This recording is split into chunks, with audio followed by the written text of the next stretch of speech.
बच्चों आज हम पढ़ेंगे बीएड फर्स्ट ईयर का आपका जो फर्स्ट पेपर है चाइल्डहुड एंड ग्रोइंग अप, उसका एक क्वेश्चन डिस्कस करेंगे। बहुत इंपॉर्टेंट क्वेश्चन है ये। क्वेश्चन आपका 16 मार्क्स में आपके बीएड के एग्जाम में आना ही आना है। और इस क्वेश्चन की अगर मैं बात करूं तो ये आपका सीटेट, उसके अलावा आपका कोई भी टीचिंग एग्जाम हो या डीएसएसबी, कोई भी एग्जाम हो किसी भी चीज का, यूपी टेट वगैरह कुछ भी दे लेना, उसमें ये क्वेश्चन आना ही आना है। ऐसा हो ही नहीं सकता कि ये क्वेश्चन ना आए। तो बहुत इंपॉर्टेंट क्वेश्चन है और बीएड में भी ये क्वेश्चन आएगा ही आपका। तो मैं अजय चौहान स्वागत करता हूं आप सबका हमारे यूट्यूब चैनल में, जिसका नाम है Chauhan academy of maths and science. तो देखते हैं सबसे पहले क्वेश्चन क्या है। तो यहाँ पे मैंने लिखा हुआ है कि किस किस उसके लिए इंपॉर्टेंट है। तो क्वेश्चन ये है, जीन पियाजे ने एक थ्योरी दी है कोग्निटिव डेवलपमेंट के बारे में। अब कोग्निटिव डेवलपमेंट के बारे में उन्होंने क्या थ्योरी दी है ये हमें पढ़ना है। इसकी कुछ उन्होंने स्टेजेस दी हैं, फिर आने वाले वीडियो में हम इसका इम्प्लीकेशन पढ़ेंगे कि इसके एजुकेशन में क्या इम्प्लीकेशन है। तो अब क्या है कि जीन पियाजे जो हैं हमारे साइकोलॉजिस्ट हैं। इन्होंने अपने बच्चों पे, 3 इनके बच्चे थे, उन पे इन्होंने रिसर्च की है, 15 साल तक स्टडी किया और इन्होंने देखा कि जो बच्चे हैं उनमें जो मेंटल एबिलिटी है, रीजनिंग, थिंकिंग, अंडरस्टैंडिंग, उसमें डेवलपमेंट कैसे कैसे होता है, किस किस स्टेजेस से वो गुजरते हैं, किस किस एजेस में क्या क्या चेंजेस बच्चों में होते हैं, तो वो इन्होंने दिया है। तो सबसे पहले देखते हैं हम जीन पियाजे के बारे में कुछ। तो जीन पियाजे जो है हमारे, इनका जो जन्म है वो हमारा 9 अगस्त 1896 में हुआ है। कहाँ पे हुआ है? तो ये एक स्विस साइकोलॉजिस्ट है, स्विट्जरलैंड में इनका जन्म हुआ है, वहां के साइकोलॉजिस्ट है। तो अब ये किस लिए फेमस है? तो इन्होंने जो वर्क किया है चाइल्डहुड और डेवलपमेंट पे, उसके लिए ये फेमस है। अब इन्होंने एक थ्योरी भी दी है कोग्निटिव डेवलपमेंट से, और ये थ्योरी इन्होंने 1936 में दी थी। अब इन्होंने क्या कहा है, इन्होंने एक वे सजेस्ट किया है जिससे एक चाइल्ड जो है कंस्ट्रक्ट करता है mental model of the world, मतलब जो मेंटल एबिलिटी है अपनी, उसमें डेवलपमेंट करता है। बाहर वर्ल्ड को अंडरस्टैंड करने की जो उसकी क्षमता है, जो एबिलिटी है, वो किस हिसाब से चेंज होती है, डेवलप होती है, उसके बारे में। अब इनके बारे में कुछ बातें हैं, ये बातें आपको एग्जाम में नहीं लिखनी। आप एक दो बातें लिख सकते हो कि वो स्विट्जरलैंड के थे, स्विस साइकोलॉजिस्ट थे, वो किस लिए फेमस थे, ये आप सब लिख सकते हो। तो इन्होंने क्या किया है, अपनी पीएचडी कंप्लीट की है, वो भी जूलॉजी में। तो आपको ये नहीं लिखना, अगर आपको याद आता है तो लिख लेना, अदरवाइज तो जरूरत नहीं है। अब इन्होंने रिसर्च करी है 3 चिल्ड्रन पे अपने, जैसा कि मैंने बताया, और उनकी एज कब तक? 15 तक। तो 15 तक इन्होंने देखा कि इनके बच्चे जो हैं, उन बच्चों में किस हिसाब से चेंजेस हो रहे हैं, उनकी मेंटल एबिलिटी में किस हिसाब से चेंजेस हो रहे हैं। तो और इन्होंने आगे, अगर मैं इनकी प्रोफेशनल की बात करूं, तो इन्होंने वर्क किया है बिनेट इंस्टीट्यूट के साथ। अब ये बिनेट जो है, ये अल्फ्रेड बिनेट, ये बहुत इंपॉर्टेंट है, सी टेट में क्वेश्चन इनसे पूछा ही जाना है। तो बिनेट इंस्टीट्यूट जो है ये बिनेट के नाम पे है, अल्फ्रेड बिनेट। और ये अल्फ्रेड बिनेट वही है जिन्होंने सबसे पहला आईक्यू टेस्ट दिया था। तो जो आईक्यू टेस्ट है फर्स्ट वाला, वो अल्फ्रेड बिनेट ने दिया है। अब वहां पे इनकी जॉब क्या थी? तो वहां पे जो इंग्लिश के इंटेलिजेंस टेस्ट है, उस इंटेलिजेंस टेस्ट को कन्वर्ट करना था इन्हें फ्रेंच में। अब ये क्या है, he was the first psychologist to make a systematic study of cognitive development. Psychologist और भी थे, और भी हैं, लेकिन ये फर्स्ट साइकोलॉजिस्ट हैं जिन्होंने सिस्टमैटिक स्टडी की है, यानी कि एक सिस्टम से स्टडी की है किसकी? कॉग्निटिव डेवलपमेंट की, कि कॉग्निटिव डेवलपमेंट स्टेजेस वगैरह में किस किस तरह से होता है। अब सबसे इंपॉर्टेंट ये क्वेश्चन आपका सीटेट में इतना पूछा है इन्होंने भर भर के, कि रेडिकल कंस्ट्रक्टिविस्ट के लिए आपको 4 साइकोलॉजिस्ट के नाम दे देगा, उसमें से कह देगा इनमें से रेडिकल कंस्ट्रक्टिविस्ट कौन सा है। अब ये रेडिकल कंस्ट्रक्टिविस्ट क्या है, इसका मतलब क्या है, ये समझते हैं। तो देखो, रेडिकल कंस्ट्रक्टिविस्ट का मतलब है कि इनका ये मानना है कि जो एक चाइल्ड है वो कंस्ट्रक्ट करता है अपनी नॉलेज को इंडिपेंडेंटली। एक चाइल्ड अपनी नॉलेज को खुद कंस्ट्रक्ट करता है। जबकि कुछ और साइकोलॉजिस्ट है, उनके ये मानना है कि बच्चों को अगर हम कोई चीज सिखाएंगे या कोई चीज लगातार कराएंगे या उसे रटवा देंगे एक तरह से, तो बच्चा उस चीज को सीख लेगा। बच्चा क्या है, उनके हिसाब से एक प्लेन पेज है जिसको हम जिस हिसाब से चाहेंगे उस हिसाब से लिख लेंगे, रंग देंगे या फिर। लेकिन इनका ये मानना है कि जो एक चाइल्ड है वो कंस्ट्रक्ट करता है अपनी खुद की नॉलेज को इंडिपेंडेंटली, वो अपनी खुद की नॉलेज को खुद कंस्ट्रक्ट करता है चीजों को देख देख के, इन्वायरमेंट के इंस्ट्रक्शन के थ्रू।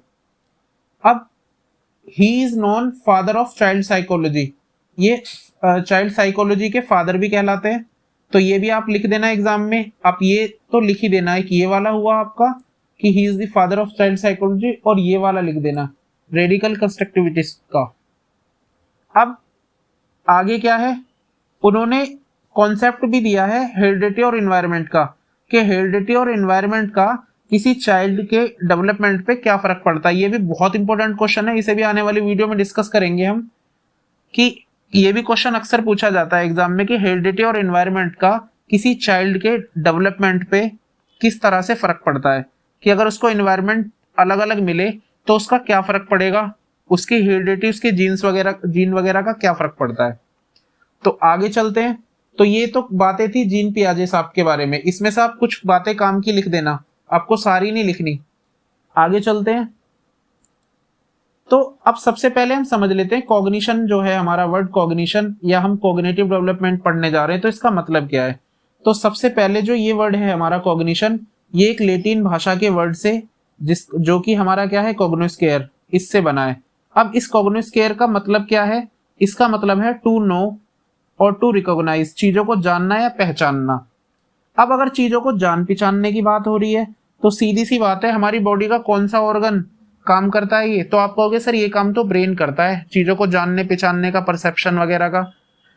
तो इसका मतलब कॉग्निशन का जो सीधा सा मतलब है वो हमारे किससे है, तो cognition is related to mind. Cognition क्या है, माइंड से रिलेटेड है। अब कॉग्निशन क्या है, तो कॉग्निशन क्या है हमारा, इट इज द प्रोसेस। देखो आपको पता होगा, अगर मैं आपको इंग्लिश की एक बात बताऊं कि ION लगा, ये नाउन होगा, अगर ये नाउन है तो किसी प्रोसेस को इंडिकेट करेगा। तो ये क्या है, तो ये एक प्रोसेस है। ये कौन सा प्रोसेस है, जिसमें नॉलेज और अंडरस्टैंडिंग जो है, नॉलेज और अंडरस्टैंडिंग, इसको डेवलप किया जाता है किसमें, माइंड में। तो सीधी सी बात अगर मैं कहूं तो ये वो प्रोसेस है जिसके द्वारा नॉलेज और अंडरस्टैंडिंग में डेवलपमेंट होती है हमारे माइंड के अंदर। अब क्या है कि it is a term for mental process. ये क्या है, एक टर्म है मेंटल प्रोसेस के लिए, जो हमारे कहाँ होता है, आप कहोगे सर ये हमारे ब्रेन में होता है। और जिसमें क्या क्या चीजें होती हैं ब्रेन में, ये मेंटल प्रोसेस में क्या क्या होगा, थिंकिंग में चेंजेस होगा, थिंकिंग में डेवलपमेंट होगा, हमारे रीजनिंग, तर्क वितर्क करने की शक्ति में चेंजेस होगा, लैंग्वेज में चेंजेस होगा। जो छोटा बच्चा होता है उसकी लैंग्वेज कुछ और होगी, जब धीरे धीरे बच्चा बड़ा होने लगता है तो उसकी लैंग्वेजेस में किस हिसाब से चेंज आने लगता है। अब लर्निंग होगी, वो नई नई चीजें सीखेगा, जैसे लैंग्वेज सीखनी है और चीजें सीखनी है। उसके अलावा वो मेमोराइज करेगा, चीजों को याद करेगा, याद रखने की कोशिश करेगा। उसके अलावा परसेप्शन। अब ये कॉग्निशन के बारे में कुछ चीजें थी जो आपको ध्यान रखनी है। अब आगे चलते हैं और देखते हैं। अब आता है हमारा कॉग्निटिव डेवलपमेंट क्या है। कॉग्निशन या का मतलब हमें पता लग गया कि माइंड के अंदर जो रीजनिंग, थिंकिंग वगैरह है वो किस हिसाब से डेवलपमेंट होती है, उसका प्रोसेस। अब कॉग्निटिव डेवलपमेंट क्या है, तो कॉग्निटिव डेवलपमेंट क्या है कि it refers to the process of growth and changes in intellectual या मेंटल एबिलिटीज। मतलब ये वो प्रोसेस है जो कि बताता है ग्रोथ या फिर चेंजेस कह लो किसमें, मेंटल एबिलिटीज।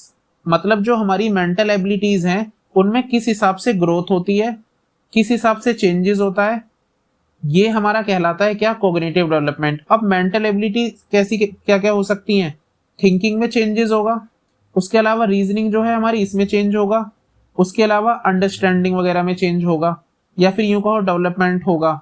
तो यही क्या है इनका डेवलपमेंट, मतलब थिंकिंग, रीजनिंग और अंडरस्टैंडिंग, इनका डेवलपमेंट जो है हमारा वो कहलाता है कॉग्निटिव डेवलपमेंट। आगे चलते हैं और देखते हैं कुछ और चीजें। तो कुछ कीवर्ड हैं, वो कीवर्ड देख लेते हैं। तो सबसे पहला इंपॉर्टेंट वर्ड है हमारा स्कीमा। ये सीटेट वगैरह में इनसे बहुत क्वेश्चन पूछे जाते हैं। तो पहला कीवर्ड है हमारा स्कीमा। तो स्कीमा क्या है, तो it is a mental concept ये हम एक मेंटल कॉन्सेप्ट है या फिर ऑर्गेनाइज कैटेगरी ऑफ इंफॉर्मेशन है। मतलब किसी चीज के रिगार्डिंग हमारे दिमाग में क्या इंफॉर्मेशन है या उसकी क्या इमेज हमारे माइंड के अंदर बनी हुई है, वही हमारा क्या है, स्कीमा है। जैसे जब हमने डॉग को देखा तो डॉग को देख के हमारे दिमाग में क्या इमेज बनी कि डॉग की 4 टांगे होती हैं। डॉग की क्या होती हैं, 4 टांगे या फिर एक पूंछ होती है डॉग की। तो अगली बार जब वो बच्चा डॉग को देखेगा तो वो डॉग को देखेगा कि हाँ इसकी भी 4 टांगे हैं, मतलब ये भी डॉग है। अब उसने क्या हुआ कि नॉलेज को एक्वायर कर लिया, उसने क्या किया, इंफॉर्मेशन को एक्वायर कर लिया, उसके दिमाग में उस चीज की स्कीम बन गई, इमेज बन गई कि डॉग की 4 टांगे होती हैं। अब इस इंफॉर्मेशन को कि डॉग की 4 टांगे होती हैं, उसने क्या किया, उसको अडेप्ट कर लिया। और अडेप्ट जो उसने इंफॉर्मेशन को अडेप्ट किया है, इसको ही बोलते हैं हम अडेप्टेशन। तो adaptation is nothing but the process of adapting the information और क्वालिटी ऑफ एन ऑब्जेक्ट। किसी ऑब्जेक्ट के रिगार्डिंग जो इंफॉर्मेशन या जो क्वालिटी है उसकी, उनको एडॉप्ट करना ही कहलाता है एडेप्टेशन। जैसे उसने डॉग के बारे में क्या क्वालिटी एडॉप्ट करी कि इसकी 4 टांगे होती हैं और एक इसकी टेल होती है, ईटीसी। इस तरीके की कोई और भी इंफॉर्मेशन हो सकती है। अब क्या हुआ, अब एक वर्ड है एसिमिलेशन। एसिमिलेशन का मतलब होता है एडिंग न्यू इंफॉर्मेशन।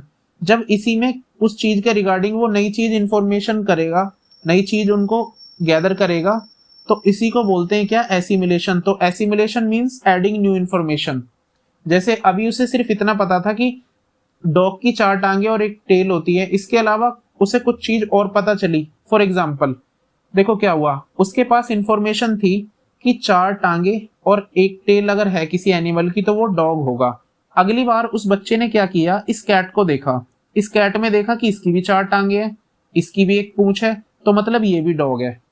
लेकिन क्या हुआ, अब क्या हुआ कि किसी ने उसे बताया कि ये डॉग नहीं है, ये कैट है। अब क्या हुआ कि उसके पास इंफॉर्मेशन ये थी कि 4 लेग और एक टेल अगर है तो वो क्या होना चाहिए, डॉग होना चाहिए। लेकिन ये क्या निकली, कैट। तो उसके दिमाग में जो इमेज थी, मतलब जो स्कीम थी, जो स्कीमास थे उसके दिमाग में, और जो रियलिटी है, रियलिटी में तो ये कैट है ना, उन दोनों के बीच में एक डिफरेंस आ गया, एक डिफरेंस क्रिएट हो गया। और जिस डिफरेंस को हम बोलते हैं डिसइक्विलिब्रियम।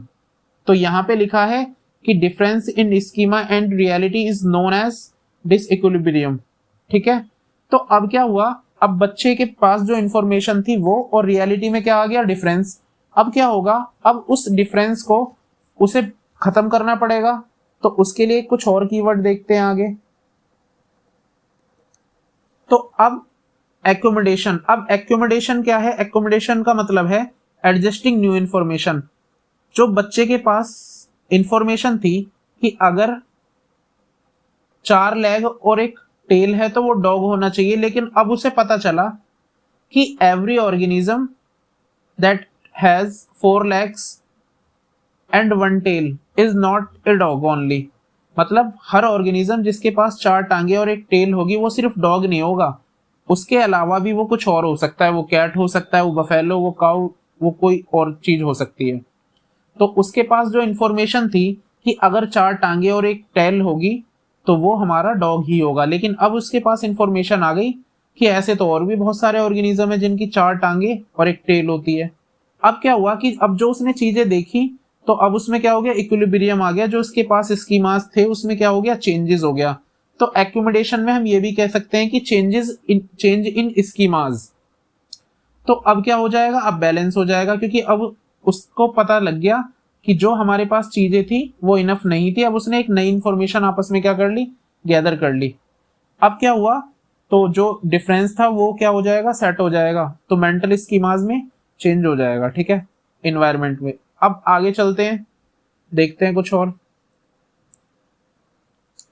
तो पियाजे साहब आ गए हमारे। पियाजे साहब ने, सबसे इंपॉर्टेंट है, ध्यान रखना है, बहुत इंपॉर्टेंट है। पियाजे साहब ने सीटेट में डायरेक्ट क्वेश्चन पूछे जाते हैं इनसे। पियाजे साहब ने 4 स्टेजेस दी हैं डेवलपमेंट की। उन्होंने बताया है कि जो बच्चा है उसमें डेवलपमेंट कैसे कैसे होता है एज के अकॉर्डिंग। तो उन्होंने 4 स्टेजेस दी हैं। पहली स्टेजेस उन्होंने दी है जिसका नाम है सेंसरी मोटर स्टेज। तो अब ये क्या होती है इनको भी समझेंगे, पहले देखते हैं। तो सेंसरी मोटर स्टेज कब आती है, तो जब बच्चा पैदा होता है बर्थ से, तो तब से लेके 2 ईयर तक। मतलब जब बच्चा 2 साल तक का होता है तो वो कौन सी स्टेज में होता है, तो आप कहोगे सर वो सेंसरी मोटर स्टेज में होता है।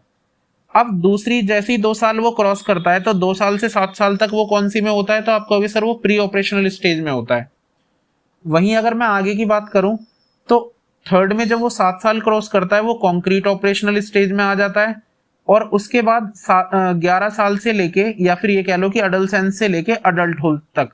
अब अडल्ट की जो एज है काफी सारे साइकोलॉजिस्ट ने अलग अलग दे रखी है, कुछ ने 11 भी बोला है, कुछ ने 12 भी बोला है। तो यहाँ पे अडल्ट की जो एज है उसको लेके थोड़ा सा डिस्प्यूट है, तो हम लिखेंगे कि 11 ईयर या फिर अडल्ट से लेके अडल्टहुड तक, मतलब वही तुम्हारा 16-17 साल तक लगभग। अब फोर्थ क्या है, हमारी फॉर्मल ऑपरेशनल स्टेज है। अब समझते हैं, तो यहाँ पे क्या हुआ कि every child goes through these stages in same order. जो बच्चे हैं वो इन स्टेजेस से गुजरेंगे ही गुजरेंगे।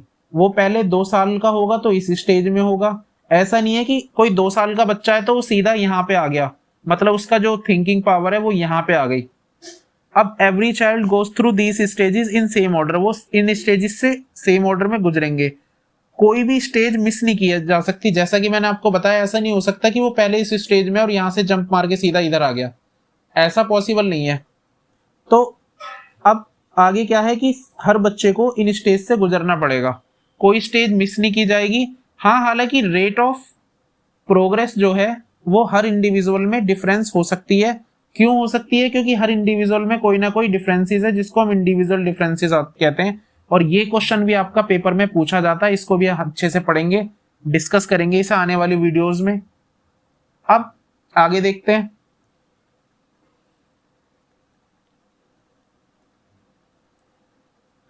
तो पहली स्टेज जो जीन पियाजे साहब ने दी है वो है हमारी सेंसरी मोटर स्टेजेस। तो सेंसरी मोटर स्टेजेस जो बर्थ से लेके 2 ईयर तक होती है।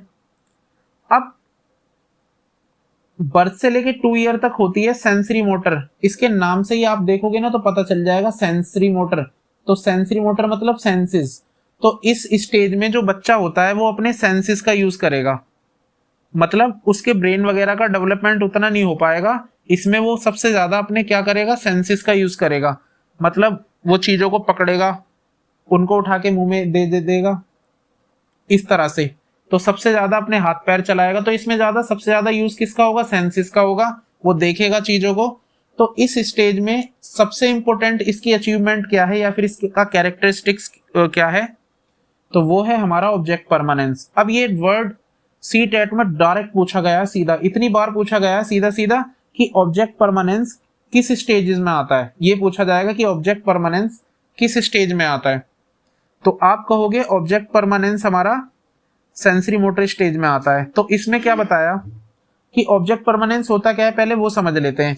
तो देखो, ऑब्जेक्ट परमानेंस होने का मतलब ये है कि अगर कोई चीज है और यहाँ पे अगर बच्चे के सामने वो चीज रखी है और आप इस चीज को हटा भी दोगे ना, बच्चा तब भी जानता है कि हाँ ये चीज है, मम्मी ने छुपा दी है या दुबका दी है।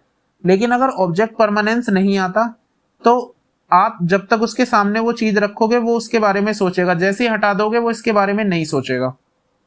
लेकिन ऑब्जेक्ट परमानेंस आ जाने पे अगर आप इसे छुपा भी दोगे ना तो भी बच्चा सोचेगा कि ये चीज है, मम्मी ने पापा ने वो छुपा दी है। ठीक है, तो इसको ऑब्जेक्ट परमानेंस कहते हैं, लिखा हुआ है, पढ़ लेना। अब क्या है, it requires the ability to form a mental representation schema of the object. इसमें किसी चीज का मेंटल स्कीमा बनाने के लिए, मेंटल रिप्रेजेंटेशन के लिए, मतलब किसी चीज के बारे में मेंटल स्कीमा बनाने के लिए की जरूरत होती है एबिलिटी की। मतलब बच्चे में मेंटल स्कीमाज बनते हैं नए नए। अब क्या है आगे वो देखते हैं। अब इन दिस स्टेज में जो बेबी होता है उसमें इनेट स्कीमाज होते हैं। अब इनेट स्कीमा, इनेट मतलब होता है जन्मजात। अब बच्चा जब छोटा होता है तो उसके में क्या स्कीमा होते हैं, तो उसमें सबसे पहले होता है हमारा सकिंग स्कीमा। आप उसको कोई ऑब्जेक्ट दे दोगे तो वो क्या करेगा, आप जैसे उसके मुंह में कोई बॉटल वगैरह दोगे वो उसको सक करने लगेगा। अगली बार कुछ और चीजें दोगे तो जैसे बहुत से उंगली वगैरह देने लगते हैं तो वो उसको क्या करने लगेगा, उसको सक करने लगेगा, क्योंकि उसके दिमाग में स्कीमा है कि कोई चीज अगर मुंह में जा रही है तो वो तुम्हें सक करनी है।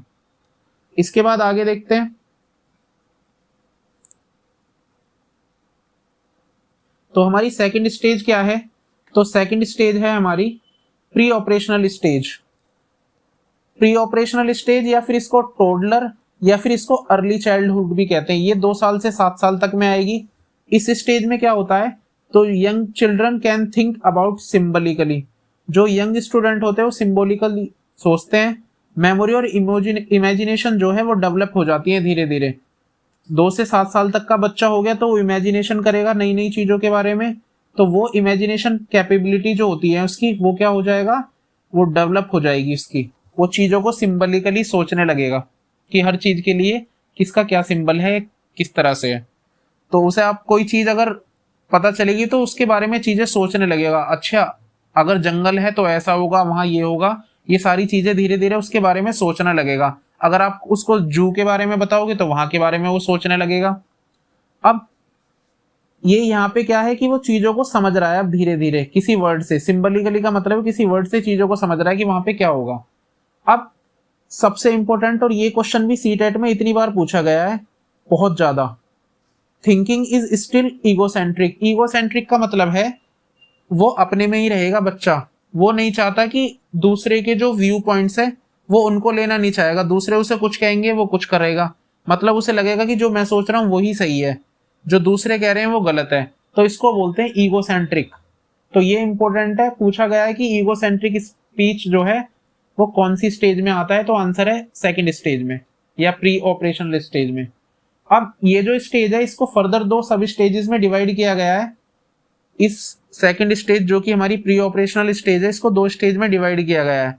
इसमें पहली स्टेज है प्री कंसेप्शनल पीरियड। अब प्री कंसेप्शनल पीरियड है वो है 2 से 4 साल तक का। तो 2 से 4 साल तक का है, तो इसमें क्या करता है कि जो चाइल्ड है वो लर्न करता है इमिटेट मतलब होता है कॉपी करना। तो जो चाइल्ड है वो कॉपी करता है, वो प्ले करता है, खेलता है और अपने आइडिया को कंसीडर करता है। अब इस स्टेज में सबसे इंपॉर्टेंट है एनिमिज्म। ये ऐसे ऐसे वर्ड हैं जो सीटेट में सीधे पूछे गए हैं और बहुत इंपॉर्टेंट। इसमें एनिमिज्म आ जाता है। एनिमिज्म का मतलब होता है, एनिमिज्म को कहते हैं हम, एनिमिज्म मतलब जीववाद। अब ये जीववाद का क्या मतलब है, तो जीववाद का मतलब है कि जो नॉन लिविंग थिंग है बच्चा उनको भी लिविंग समझने लगेगा। जैसे वो डॉल के साथ खेलेगा, उसके बाल बनाएगा, उसको कपड़े पहनाएगा, अगर वो गिर गई तो बच्चा रोएगा भी, वो सोचेगा कि ये भी क्या है, एक लिविंग थिंग है। अपना उसका खुद का पॉइंट ऑफ व्यू होगा बाहर के वर्ल्ड को देखने का। तो ये किस में आता है एनिमिज्म, ये हमारा प्री ऑपरेशनल स्टेज में आता है। तो ये क्वेश्चन भी कई बार सीटेट में पूछा गया है, एनिमिज्म ध्यान रखना। चलते हैं नेक्स्ट पे। तो जो सेकंड सब स्टेज है हमारी वो है इंट्यूटिव स्टेज। अब इंट्यूटिव स्टेज क्या है, ये 4 ईयर टू 7 ईयर है। इसमें क्या होता है, इसमें लैंग्वेज डेवलपमेंट होती है। चाइल्ड लैंग्वेज सीखता है, लर्न करता है। थिंक स्टार्ट मतलब सोचना शुरू कर देता है, लॉजिक लगाना शुरू कर देता है, लेकिन ईगोसेंट्रिक रहता है जैसा कि हमने पढ़ा ऊपर। और सबसे इंपॉर्टेंट है इस स्टेज में जो बच्चा है वो क्रैमिंग के थ्रू सीखता है। क्रैमिंग मतलब होता है रट्टा मारना। क्रैमिंग मतलब होता है रटना चीजों को, वो रट्टा मार के सीखता है। आपने देखा होगा बच्चों को टेबल वेबल कुछ सिखाएंगे जो भी है तो वो रटेगा, वो उन चीजों को रटेगा। तो इस स्टेज में जो सेकंड सब स्टेज है हमारी, दैट इज इंट्यूटिव स्टेज, इसमें बच्चा क्रैमिंग के थ्रू सीखेगा चीजों को। आगे चलते हैं। तो हमारे नेक्स्ट है थर्ड स्टेज जो है हमारी, वो है कंक्रीट ऑपरेशनल स्टेज। ये टाइपिंग में मिस्टेक हो गया, ये है हमारी कॉन्क्रीट ऑपरेशनल स्टेज जो कि हमारी आती है 7 ईयर टू 11 ईयर। मैं इधर लिख देता हूँ, ये है हमारी 7 ईयर टू 11 ईयर। ये 7 साल से 11 साल तक में आती है। तो इसमें क्या होगा, इसमें लॉजिकल थिंकिंग जो है बच्चे की वो शुरू हो जाएगी, लॉजिक लगाना शुरू करेगा थिंकिंग में अपनी। और कॉन्क्रीट थिंकिंग, अब ये कॉन्क्रीट थिंकिंग क्या है, तो कॉन्क्रीट नाम से पता चल रहा है जो चीज उसके सामने है उनके बारे में वो लॉजिक लगाना शुरू करेगा, उन चीजों के बारे में सोचना शुरू करेगा।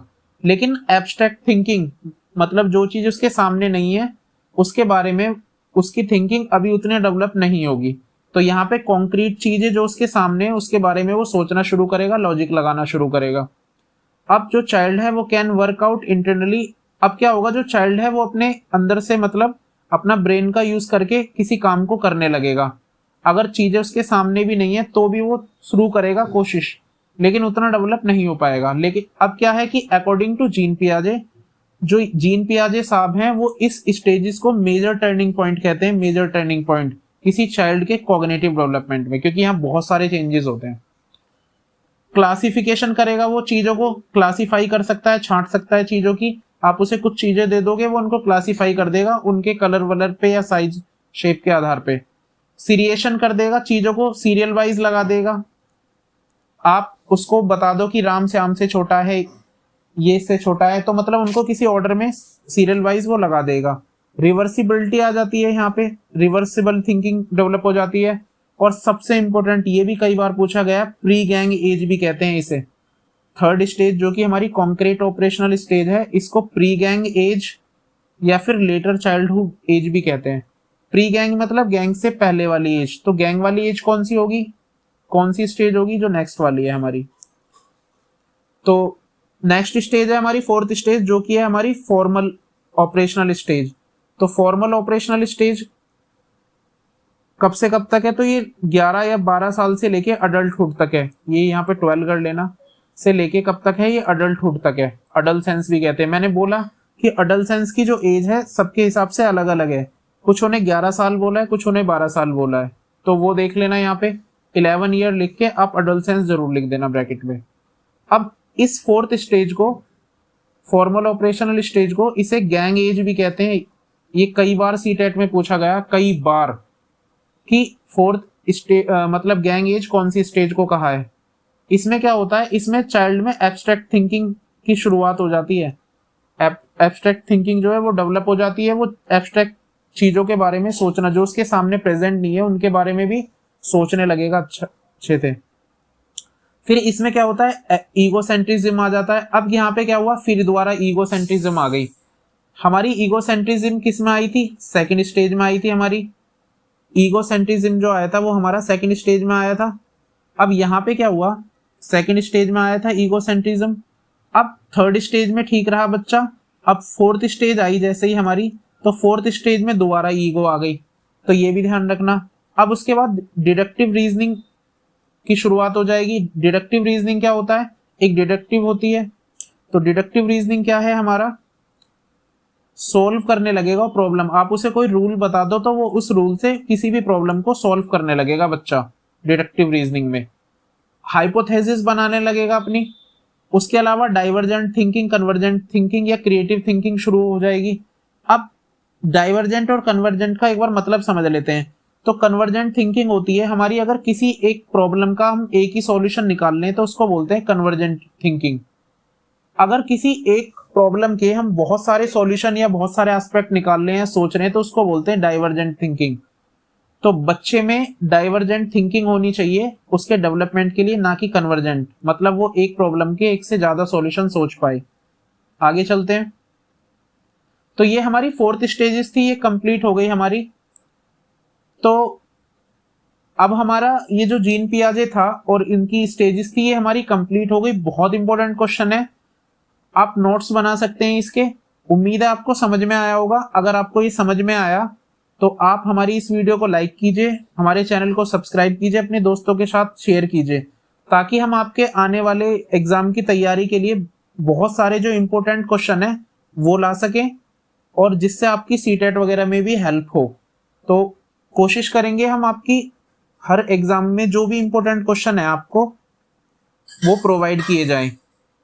लेकिन उसके लिए आपको इस वीडियो को ज़्यादा से ज़्यादा शेयर करना है, लाइक करना है और कमेंट करना है, जो भी आपके सजेशन है। Thanks for watching.